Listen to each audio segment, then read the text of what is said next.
পতাকা উপর দিকে, উপর দিকে, পতাকা উপর দিকে।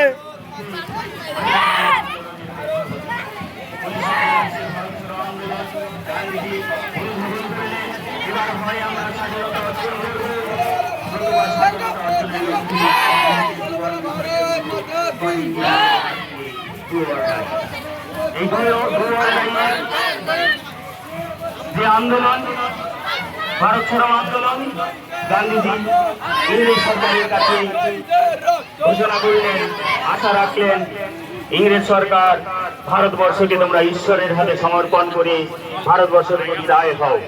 ভারত ছাড়ো ইংরেজ, সেদিন ভারত ছাড়ো আন্দোলনের যে তীব্রতা